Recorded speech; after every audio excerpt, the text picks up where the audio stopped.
Intinya itu silahkan Anda bikin jumlah sesuai versi Anda.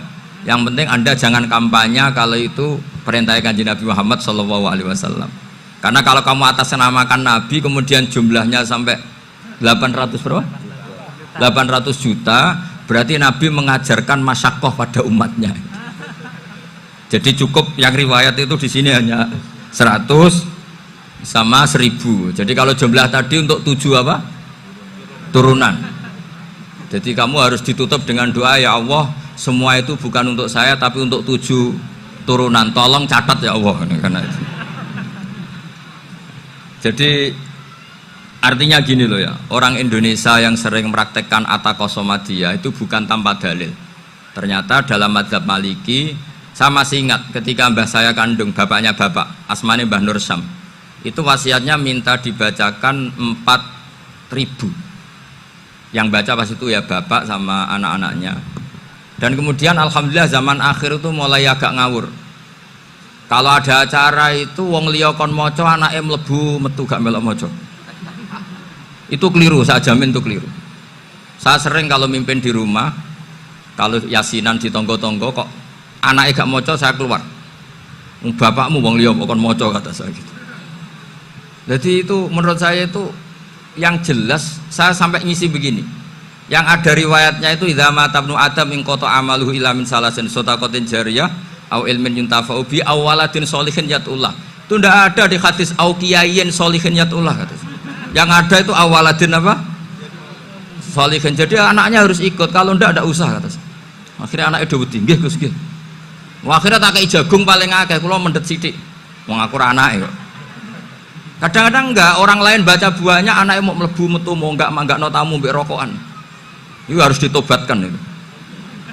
Keliru itu. Karena nasnya bukan aukiyayin solihin tapi awaladin solihin. Ini bukan provokator, ini memang ya seperti itu. Barokahnya baca ini, dialog-dialog orang pilihan ini akan tersibak. Karena tidak dalam semua kebaikan itu nggak ada logikanya, rata-rata ada logikanya. Misalnya begini, kalau Anda orang soleh, kemudian anak Anda pamit mau sekolah di Jerman, pilihan Anda mengizinkan apa enggak? Karena potensi jadi fasik ya tinggi, karena di tempat-tempat maksiat. Potensi berdakwah dari daerah yang untuk daerah yang tidak ada dai-nya menjadi ada. Itu mesti ulama itu berdebat. Misalnya punya anak pamit mau kembali atau keluarga. Yang satu cara berpikir optimis. Awal ada dai di beberapa negara Eropa itu ya barokahnya imigran, pekerja, mahasiswa. Dan semua itu bumi Allah, harus ada tasbih, harus ada tahmid. Dan itu harus dimulai dari kemauan atau mengizinkan anak asuh kita ke sana. Tapi di sisi yang lain potensi jadi fasik itu tinggi sekali. Wamana iman pas-pasan. Nah hal-hal seperti ini itu pasti jadi perdebatan. Dan kita harus menjawab. Dan tadi kayaknya di semua Basul Masail Pondok Salafiyah jawabnya pede semua, nggak ada ragu, nggak ada khilaf. Baguslah kalau pede. Meskipun nanti mungkin ada ulama lain yang cara berpikir apa? Berbeda. Sehingga ini saya cerita ya. Sehingga di kitab-kitab fikih, misalnya saya kok hidup di Bali sudah punya komunitas ngaji.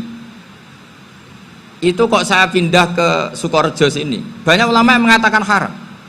Karena membiarkan bumi Allah yang sudah pernah ada orang yang sujud kemudian ditinggalkan kosong dan kemudian dikuasai orang yang tidak sujud. Jadi dianggap itu pembiaran. Jadi banyak di kitab Qalyubi, sarahnya Mahalli, jika ada seorang muslim yang hidup di negara orang kafir, dia nyaman, tidak dapat teror, itu nggak boleh lagi pindah ke negara Islam yang sehat. Karena takutnya li Allah yastau lial kafir tilkal buk'ah, supaya bumi itu tidak dikuasai orang kafir.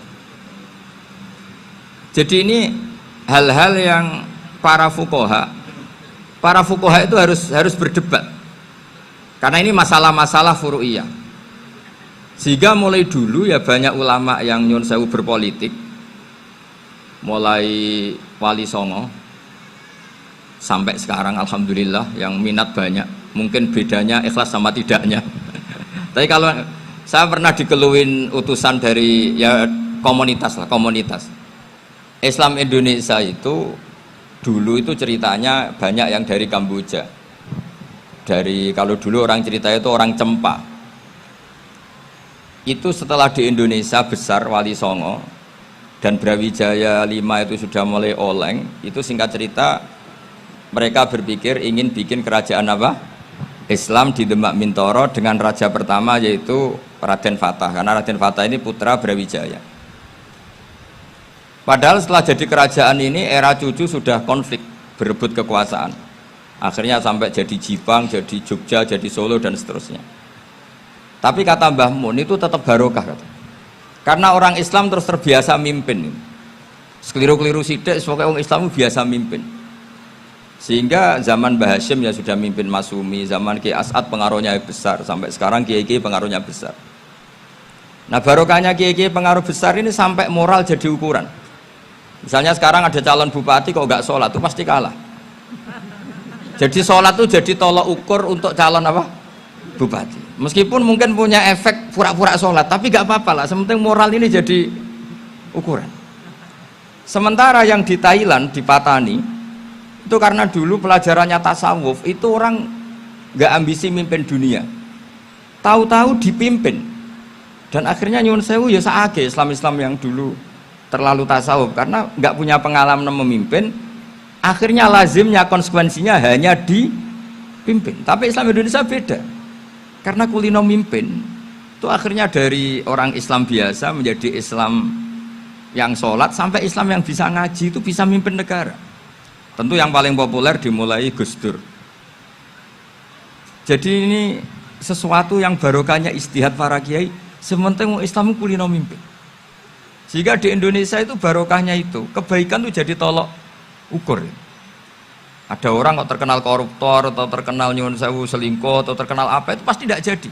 Karena moral itu menjadi tolok ukur. Dan itu adalah politik para kiai.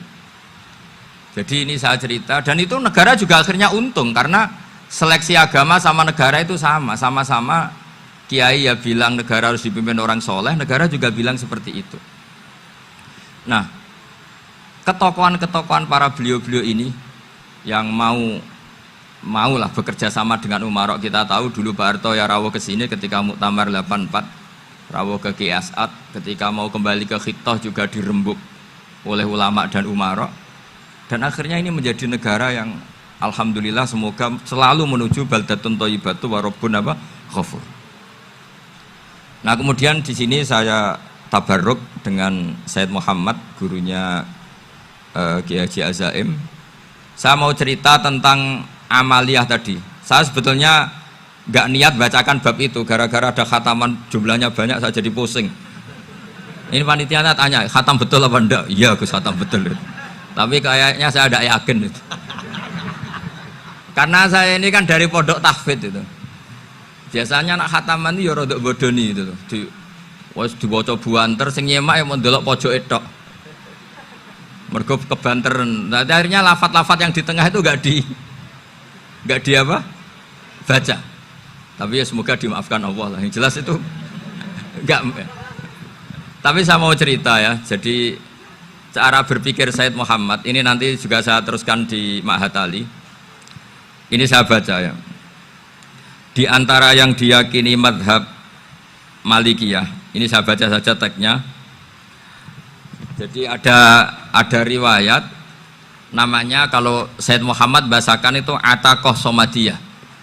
Kalau di Indonesia kadang orang bilang Al-Ataqoh Al-Kubro, yaitu dengan membaca surat Ikhlas. Di sini jumlahnya hanya 100 kali, Kila 1000 kali. Tadi berapa semua? 700 juta, ini sudah susuk banyak ini. Di sini hanya 40, riwayat lagi 100, 1000. Terus sampean tadi berapa? 800 juta. Wah, ini sudah susuk ini. Itu anak cucu sampean pasti masuk surga itu kalau gitu. Ini saya baca, ini kitabnya Said Muhammad ini. Suratul Ikhlasi wal Itqu minan nar. Akhrajat Tabrani fil Kabir an Fairuz ad-Dailami wa Ibnu Uftin Najasi. Waqad khadaman Nabiyya sallallahu alaihi wasallam. Orang ini jadi khadimnya Nabi. Qala Rasulullah sallallahu alaihi wasallam, mangqara aqul huwallahu ahad mi'ata marratin fi sholat ghairiha katabawahu lahu bara'atan minan nar. Ini hanya berapa ini? Mi'ata marrah. Berarti kalau satu orang itu cukup 100. Tadi sudah untuk 7 turunan tadi untuk orang berapa? 800 juta. Ya, untuk 7 turunan cukup ya? Cukup. Untuk 7 turunan. Ya sudah susuk ini. Aduh, ribet ini. Nah, ini tak cari pembenarannya ini supaya keren. Ini di halaman 188 Abwabul Farad. Warwa Ibrahim bin Muhammad Al-Khiyari fi fawaitihi an Khudzaifa marfu'an. Man qara'a qul huwallahu ahad alfa marratin faqad ishtara nafsahu minallah. Berarti 100, ada riwayat lagi 1000. Nanti tak carikan lagi yang berapa? 1 miliar mungkin. Jangan banyak-banyak. Nah, ini saya baca ya. Wa hadzal adatu huwa al-ma'rufu bi ataqatis somadiyah. Wa qad nassa jama'atun mutaakhiril malikiyah ala istihbabi ataqatis somadiyah wa haddu ala qiraatiha wa istimaliha. Minhum Asy-Syaikh Abdus Salam Al-Asmar sak teruse ini. Jadi kullu haula'i istahabbu ataqatas somadiyah ma'atirafi ba'dihim kal misnawi bi syiddati fi hadisiha. I'timadan ala anna hadza minal fadha'il allati yutasahalu fiha. Faman sa'a yasta'milaha roja'a khusula ma fiha fala ba'sa bidzalik ala syarti alla ya'taqida thubuta dzalika anin nabi sallallahu alaihi wasallam hatta la yaqa fil kitsbi alaihi. Jadi intinya itu silahkan Anda bikin jumlah sesuai versi Anda, yang penting Anda jangan kampanye kalau itu perintah Kanjeng Nabi Muhammad sallallahu alaihi wasallam. Karena kalau kamu atasnamakan Nabi kemudian jumlahnya sampai 800 berapa? 800 juta, berarti Nabi mengajarkan masyakoh pada umatnya. Jadi cukup yang riwayat itu di sini hanya 100 sama 1000. Jadi kalau jumlah tadi untuk 7 apa? Turunan. Jadi kamu harus ditutup dengan doa, ya Allah, semua itu bukan untuk saya tapi untuk 7 turunan. Tolong catat ya Allah. Karena itu. Jadi artinya gini loh ya, orang Indonesia yang sering mempraktekkan ataqosomadiyah itu bukan tanpa dalil. Ternyata dalam mazhab Maliki, saya masih ingat ketika mbah saya kandung, bapaknya bapak, asmane Mbah Nur Syam, itu wasiatnya minta dibacakan 4.000. Yang baca pas itu ya bapak sama anak-anaknya. Dan kemudian alhamdulillah zaman akhir itu mulai agak ngawur. Kalau ada acara itu wong liya kon maca anake mlebu metu gak melok maca. Itu keliru, saya jamin itu keliru. Saya sering kalau mimpin di rumah, kalau yasinan di tonggo-tonggo kok anaknya gak moco, saya keluar. Bapakmu wong liya kok moco, kata saya gitu. Jadi itu menurut saya itu yang jelas, saya sampai ngisi begini. Yang ada riwayatnya itu idza mata ibnu adam min qata amaluhu illa min salasin shadaqatin jariyah au ilmin yuntafa'u bi aw waladin sholihin yatullah. Itu ndak ada di hadis au kiyayin sholihin yatullah, kata saya. Yang ada itu awaladin apa? Sholihin. Jadi anaknya harus ikut, kalau ndak ada usah, kata saya. Akhirnya anaknya udah tinggi, Gus nggih. Akhirnya tak kei jagung paling akeh, kula mendet sithik. Wong aku ora anake kok. Kadang-kadang enggak, orang lain baca buahnya anaknya mau mlebu metu mau enggak no tamu mbek rokokan. Itu harus ditobatkan itu. Keliru itu. Karena nasnya bukan auqiyayin sholihin tapi awaladin sholihin. Ini bukan provokator, ini memang ya seperti itu. Nah, terus tentang tadi la ilaha illallah yang didawuhkan Gus Azaim. La ilaha illallah itu penting sekali, cuma saya mohon itu dielmoni lah. Jadi dulu kalimat ini menjadi spesial karena dielmoni, karena dimulai dari fa'lam annahu la ilaha illallah. Terusannya ayat tuh wastaghfir li dzambika walil mu'minina wal mu'minat. Saya ulang lagi ya. Terusannya ayat tuh wastaghfir li dzambika walil mu'minina wal mu'minat. Makanya menurut mazhab Sadili, kamu disuruh baca la ilaha illallah dulu, jangan istighfar dulu. Saya ulang lagi ya. Dalam mazhab Sadiliyah itu la ilaha illallah dulu, nggak boleh istighfar dulu. Alasannya masuk akal. Orang yang kafir 70 tahun itu sekali baca la ilaha illallah itu langsung yughfar lahum ma qad salaf. Sehingga la ilaha illallah sendiri sudah punya kekuatan supaya dosa kita diampuni. Qul lil ladzina kafaru iyantahu yughfar lahum ma qad salaf. Cara menghentikan kekafiran gimana? Dia melafadzkan la ilaha illallah. Ini kalimat yang begitu saktinya sampai orang yang kafir puluhan tahun itu dosanya semuanya terhapus hanya karena melafadzkan la ilaha illallah. Nah, makanya kata Abdul Hasan Asyadzili, wastaghfir li dzambika ay bihadil kalimah. Seseorang sah diistighfar itu kalau melafadzkan la ilaha illallah. Misalnya ada orang kafir mati kafir, sah nggak anak cucunya mengistighfari dia? Nggak sah karena belum melafadzkan la ilaha illallah. Makanya kata Abdul Hasan Asyadzili, wastaghfir li dzambika ay bihadil kalimah. Sehingga lafadz ini spesial betul. Tapi kadang-kadang beberapa mursyid cara berpikir lain. Ini kalimah thayyibah harus dibaca orang suci, sehingga mendahulukan apa? Istighfar. Untuk supaya pas ngelafatkan kalimah thayyibah sudah dalam keadaan apa? Suci. Itu juga masuk akal. Tapi secara meyakinkan saya sendiri lebih mengikuti manhajnya Abil Hasan Asyadzili karena alasannya tadi, yang kafir puluhan tahun saja langsung luntur dosanya karena melafatkan la ilaha illallah. Artinya la ilaha illallah sendiri sudah bagian dari istighfar. Nah, ya tadi buktinya. Fa'lam annahu la ilaha illallah terus wastaghfir li dzambika walil mu'minin. Jadi orang sah diistighfari itu setelah dipastikan sah tauhidnya. Jadi setelah tauhidnya sah yaitu la ilaha illallah baru sah apa? Diistighfari. Sehingga orang kafir, saya ulang lagi, orang kafir yang mati kafir anak cucunya tidak boleh apa? Tidak boleh menistighfar. Terus saran saya kedua, la ilaha illallah itu filosofinya itu nafyun li uluhiyati ghairillah wa isbatun li uluhiyatillah wahdah. Filosofi la ilaha illallah itu gimana? Menafikan semua selain Allah itu tidak Tuhan dan hanya menuhankan Allah semata. Nah itu caranya gimana? Caranya kita harus terbiasa ini, karena tadi saya dibilangin panitia ini rata-rata mustameknya atau mustamiatnya ini santri. Caranya gimana? Dilatih pakai logika. Saya berkali-kali cerita kalau ngaji, saya sekaligus kampanye. Allah itu Tuhan yang begitu fair. Untuk menjadi Tuhan Allah mempersilahkan, ada kualifikasi Tuhan. Jadi boleh dikompetisikan, itu boleh kata Allah. Gak apa-apa kamu ngaku Tuhan gitu kata Allah. Tapi nak ngaku pangeran itu paling gak ya direputasi lah, ada verifikasinya lah. Dimulai dari apa? Ya kalau jadi Tuhan itu setidaknya bikin langit bumi lah, aturannya gitu. Jadi kalau daftar bupati ya daftarlah ke KPU. Masa tahu-tahu jadi apa? Tuhan kemudian tidak punya prestasi bikin langit bumi. Sehingga Allah itu cara ngendikan itu ya fair. Qul ara'aitum ma tad'una min dunillah aruni madza khalaqu minal ardi am lahum syirkun fis samawati. Coba yang kamu tuhankan selain saya, prestasinya apa? Ketika saya bikin bumi itu apa ikut bikin? Terus am lahum syirkun fis samawati. Kalau bikin langit, kalau nggak bisa ya urun lah gitu. Urun semen apa urun bego, pokoknya urun lah gitu. Urun ora, gawe bumi ora, ngerti-ngerti ngaku dadi pangeran. Kul hatu burhanakum. Jadi ya kan ya lucu kan, misalnya syarat kiai di Salafiyah kan keluarga Kiai As'ad, cucunya ngaji ngalim. Orang keluarga Kiai As'ad terus muni, aku kiai utama di Salafiyah. Oh mesti dipenjara ya. Lah yo gak gawe langit bumi, gak ada prestasi terus ngaku sebagai apa? Tuhan. Sehingga fair. Makanya saya berkali-kali cerita. Jubair bin Mut'im itu punya anak namanya Muhammad. Ini sudah orang alim, Muhammad bin Jubair bin Mut'im. Itu cerita awala islami abihi.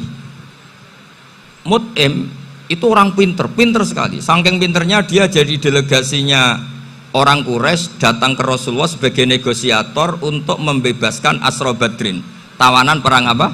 Badar. Yang namanya disuruh itu pasti orang pinter. Tapi apa yang terjadi ketika nginep di masjid, karena zaman itu gak ada hotel, nanti jadi geger. Orang musyrik nginep di masjid hukumnya gimana? Bahsul masail tok. Zaman itu mau tidak mau, kalau sekarang kan ada hotel, kiai juga punya wisma. Apa yang terjadi? Orang ini cerdas sekali. Dan delalah Nabi pas sholat maghrib itu baca wattur wa kitabim mastur sampai am khalaqus samawati wal ard. Ya kalau kamu jadi Tuhan ya setidaknya menciptakan langit bumi lah. Namanya jadi Tuhan ya ada persyaratan kan. Paling tidak punya reputasi menciptakan langit bumi. Atau kalau jadi Tuhan setidaknya reputasinya itu nggak diciptakan yang lain. Am khuliqu min ghairi syai'in. Ini jadi Tuhan kok punya bapak, punya ibu. Ini jadi Tuhan kok lahirnya di bumi, ada tanggal lahirnya, ada tahun. Masa jadi Tuhan kok dulu buminya semuanya. Walhasil tuh akhirnya Nabi ketika salam sholat maghrib, dia datang, ya Rasulullah, akalku habis oleh ayat yang barusan kau baca. Sudah saya Islam saja. Argumentasi selain Allah Tuhan itu batal. Itu lah, saya mohon santri-santri salafiyah itu baca Quran sampai seperti itu. Jadi jangan hanya khataman banyak-banyakan maksudnya. Ini bukan nyindir, ini ngamuk ini. Jadi ya khatamannya tadilah 1000 atau berapa lah, jangan banyak-banyak. Juga kasihan malaikat yang nyatet kan. Wong baru subhanallah alhamdulillah aja di teks hadisnya abad al malaikah gak ditetek. Itu baru subhanallah alhamdulillah itu sudah mencapaikan malaikat. Makanya saya wiridan tuh arang-arang kasihan malaikat karena nanti jadi itu ya ada madhabnya itu. Jadi kalau Gus Azaim sholat lama tak saingi sholat cepet itu sama-sama ada madhabnya.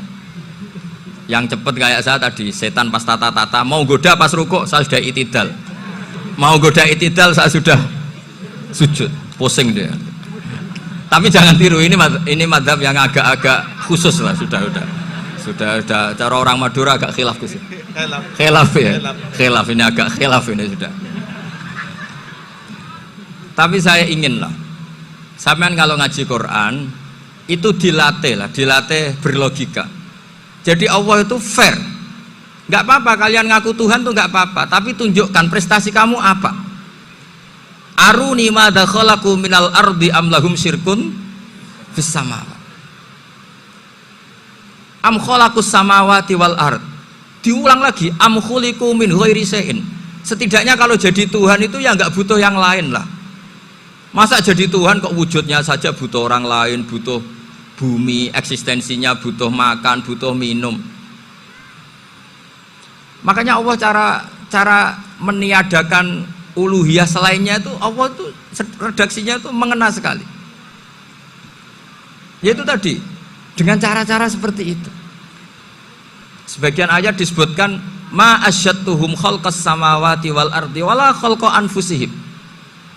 Wong Tuhan kok nggak punya reputasi bikin langit, bikin bumi, bahkan untuk menciptakan diri saja nggak bisa. Ya sudahlah, kamu nggak usah ngaku Tuhan, nggak level kata-kata Allah gitu. Akhirnya terus ditemukan Tuhan yang sejati, yaitu wal awwalu wal akhiru wal zahiru wal batin. Itu yang mut'im ini tadi termasuk orang yang sangat cerdas sekali. Padahal itu bacanya bukan pas basul masail, enggak. Nabi pas sholat maghrib. Juga bukan pas ceramah, enggak. Tapi itu didengarkan. Makanya termasuk ini spesial untuk hormat saya kepada Ki As'ad. Makanya saya ini kalau mentasjik santri-santri, ini agak sensitif, tapi sudah saya tidak perlu takut fitnah. Saya termasuk, kenapa saya ingin jadi ahli tafsir, tentu yang membentuk itu Mbah Maimun dan bapak saya. Bapak saya itu hafal Quran kayak hafal Fatihah, saking senengnya Quran. Mungkin bisa kamu saingi itu.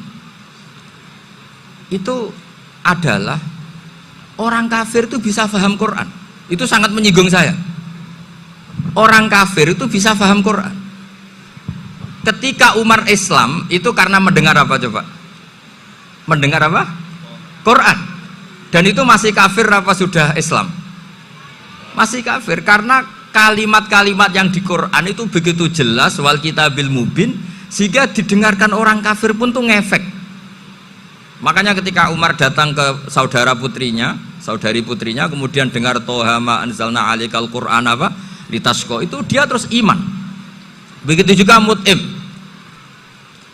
Itu ketika dengar Nabi baca surat At-Tur ya langsung iman. Makanya kata Ibnu Jarir At-Tabari, kamu jangan pernah bilang gini, syaratnya paham Quran itu harus alim, harus gini. Lah nanti berarti orang kafir punya alasan di depan Allah, ya Allah, engkau ngandani kami dengan Quran yang nggak bisa difahami kecuali alim dulu. Lah saya alim gimana? Nggak pernah mondok gimana? Saya kafir. Jadi artinya gini loh, kata Ibnu Jarir At-Tabari, Allah tidak mungkin mengatakan gini, ifhamil Quran bima la fahmalaka. Quran itu harus kamu fahami. Sementara orang kafir karena lafadznya Quran khusus gak bisa memahami. Makanya Quran itu dibaca. Itu banyak orang kafir yang menjadi muslim karena mendengar apa? Al-Quran. Padahal kafir. Nah, termasuk tadi Muhammad bin Jubair bin Mut'im ini itu menjadi Islam ya karena mendengar Quran. Padahal dia saat itu masih apa? Kafir. Karena tadi logika misalnya nggak paham secara lafadz Arab. Sekarang misalnya nyuwun sewu ada orang ateis. Saya pernah didatangi seorang ateis yang nggak percaya Tuhan. Saya mau Islam Pak Ba, asal Anda bisa menjelaskan Tuhan itu siapa. Coba Quran dibaca secara makna, tidak secara lafadz tapi secara makna. Begini misalnya. Ada orang ateis datang ke saya, Pak Ba, saya mau Islam, asal Anda bisa menjelaskan Tuhan itu siapa. Terus saya tanya, ini ngajak goblok-goblokan apa pinter-pinteran, kata saya. Terus dia jawab, ngajak pinter-pinteran Pak, saya ini doktor katanya. Maksudnya di akademiknya dia doktor, mungkin jurusan matematika atau apa, tapi di ketuhanannya jeblok. Terus tak tanya, kalau ini ada kertas, kamu suka ada rumusnya apa suka ada? Ya suka ada rumusnya. Kenapa ada kertas? Ya karena ada yang bikin. Nah kira-kira berstatus membikin atau membuat itu sesuatunya maujud apa enggak? Ya pasti maujud lah, pasti ada. Ya sudah, anggap Tuhan itu adalah sebab dari semua yang ada. Masa alam yang seperti ini, langit dan bumi ini maujudat, kemudian kamu katakan kholaqohal adam, bahwa alam raya yang maujud ini diciptakan oleh ketiadaan. Ya juga, berarti Tuhan itu ya. Ya itu yang namanya Tuhan. Lalu mulai dulu kiai-kiai ngomong gitu kan saya Islam katanya. Jadi kiai-kiai itu kadang-kadang kalau dakwah pokoknya KBU digawe Tuhan. Beda dengan dakwahnya orang-orang mantek. Orang-orang mantek itu kan nggak pernah nyebut Allah. Ini alam khawadis, labuda min muhdis. Meskipun mereka, nah muhdis ini menurut Islam namanya Allah. Tapi sebetulnya kan nggak langsung bilang Allah. Jadi tak kasih tahu, alam raya ini mewujud gak? Ya mewujud Pak Ba. Bisa nggak sesuatu yang nggak ada menjadi faktor wujudnya yang ada? Ya tidak bisa, namanya nggak ada itu nggak bisa jadi faktor. Nah itu hebatnya ulama-ulama kita ketika mengenalkan Allah itu siapa? Zat yang wajibil wujud. Jadi kita ini kalah pinter ulama-ulama dulu. Ya alhamdulillah kalahnya sama ulama dulu. Kalau kalah sama ulama sekarang isen Pak. Jadi ulama dulu sudah pinter. Pasti pertanyaan dasar manusia, hadil maujudat itu man kholaqoha, siapa yang menciptakan? Kalau kamu langsung jawab Allah atau Tuhan, mereka pasti tidak nerima. Ya jawab saja, hadil maujudat mesti kholaqoha maujudun. Nah berhubung maujud ini berstatus pencipta, harus super.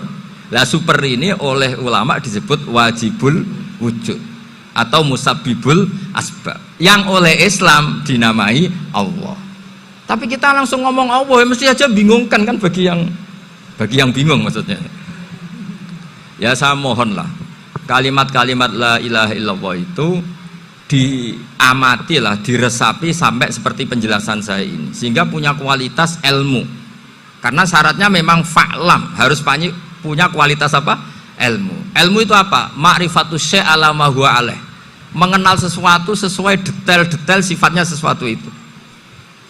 Misalnya kalau Allah sudah jadi Tuhan, ya harusnya qabla kulli syai'. Masa Tuhan sama yang dituhani wujudnya dulu yang dituhani? Ditemukanlah sifat awal atau qadim. Makanya benar Gus Azaim tadi, kalau sudah bertauhid harus hafal akidah berapa khamsin. Dimulai apa? Wujud. Kenapa harus dikatakan wujud? Karena alam raya ini kadung maujudat. Hadhil alam maujudun. Masa maujudun kholaqohul adam, masa maujudat kholaqohal adam. Nah itu yang disebut am khuliqu min ghairi syai'in am humul khaliqun. Jadi saya mohon semohon-mohonnya, cobalah tradisi-tradisi lihat baru ayat ini dihidupkan lagi, sehingga kita baca Quran itu sekaligus menjadi orang yang sangat argumentatif. Karena Quran adalah qul falillahil hujjatul balighah. Dilatih. Jangan bosan dilatih. Makanya kalau saya baca ayat-ayat seperti itu, cek fair Allah itu. Fair betul. Enggak apa-apa saya punya pesaing kata Allah, tapi yang imbang dong. Pas aku gawe langit ya bantulah. Atau ada langit tandingan lah kira-kira gitu. Kalau saya bikin bumi ya ada bumi. Nah misalnya sekarang orang Cina bikin matahari, materinya dari mana coba? Dari yang sudah ada sekarang kan? Tetap saja agak ikut bikin kan? Tapi kalau Allah bikin langit bumi minal adam minal wujud. Kalau mereka paling rekayasa yang sudah wujud di otak-atik. Nah harus sampai seperti itu. Sampai kata Gus Azim kul hatu apa? Burhanakum tadi. Jadi ini cara-cara kita untuk menguatkan iman. Aruni madza khalaqu minal ardi am lahum syirkun fis samawati. Terus kata Allah, itu nih bi kita min qabli hadza au atharatim min ilmin. Kalau kamu enggak setuju teori ini kata Allah, cari kitab suci versi Anda. Aturan jadi Tuhan itu apa coba? Ya tetap saja semua kitab suci akan mengatakan di mana-mana Tuhan itu pencipta langit dan bumi. Jangan yang lahir di bumi jadi Tuhan. Jangan Lata Uzza jadi Tuhan. Jangan karena sakti jadi Tuhan. Nah ini di sini pentingnya ilmu balaghah, ilmu mantek yang alhamdulillah di pondok-pondok kita masih diajari. Makanya kata mantek sebetulnya ilmu akal hanya menemukan hadil maujudat khalaqaha maujudun. Nah yang maujud ini siapa? Ya wajibul wujud. Nah kemudian Islam menamai ini Allah Subhanahu wa ta'ala. Makanya ulama dulu itu kalau ngendikan Allah itu siapa? Zat sing wajibul wujud. Itu filosofinya luar biasa. Karena dengan seperti ini bisa menafikan teori ateisme bahwa alam raya ini diciptakan oleh ketiadaan. Makanya saya bilang tadi, ngajak goblok-goblokan apa pinter-pinteran gitu. Lah nek ngajak goblok-goblokan yang ini, hadhil maujudat khalaqahal adam. Terus kita goblok bareng. Loh iya kan barang maujud diciptakan yang tidak maujud. Wong ora wujud kok mempengaruhi sing wujud. Ya monggo nak goblok bareng kata. Akhirnya, enggak loh Gus, saya ini dokter masa kamu ajak goblok? Ya sudah pinter saja kata saya. Alhamdulillah karena debat kecil ini dia menjadi nyaman lagi dengan apa? Islam. Memang saya tentu nggak bisa disalahkan doktoralnya karena di ilmu yang selain apa? Teologi gitu. Tapi kan polanya dia pasti pinter. Makanya ini sekaligus mengingatkan anak-anak lah. Kecakapan menjelaskan itu harus dilatih karena di antara kelebihannya Quran itu wal kitabil apa? Mubin, yaitu kitab yang punya kemampuan menjelaskan.